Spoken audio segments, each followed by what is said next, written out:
1986 na organize ang atong association unya tungod sa daghan nga challenges, daghan nga mga unsa na nga nangaagian nga dili ang uban dili na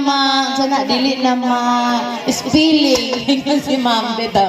Di na may spilling pero so akong ikuan 1986 to dugay kayo ang organization nagproseso sa maong pagpatitulo sa atong Arcadia Village. So nahimo kaning Calamian Homeowners Association Incorporated ang atong titulo in representation by atong President si Mrs. Alicia Witin.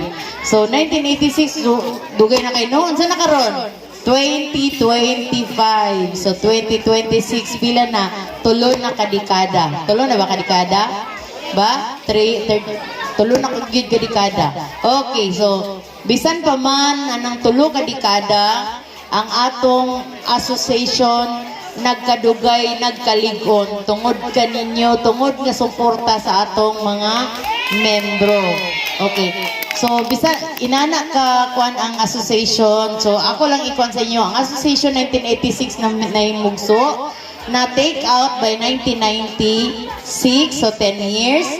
So, kining association is gikuan kini insana kanang na finance by National Home Mortgage Finance Corporation, pinaagi sa programa sa Community Mortgage Program. Ang atong account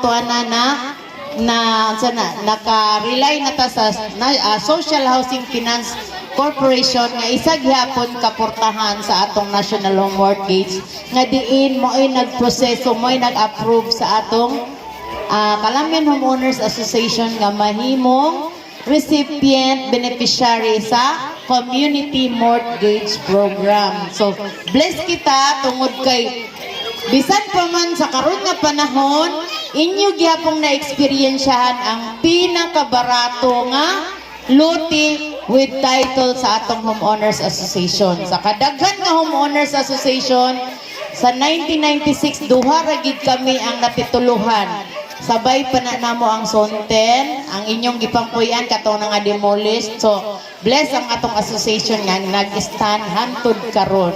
So, atong pakpakan ang atong tagsa-tagsa kakaugalingon tungod kana sa inyong suporta sa mga membro ug sa mga opisyalis nga mooy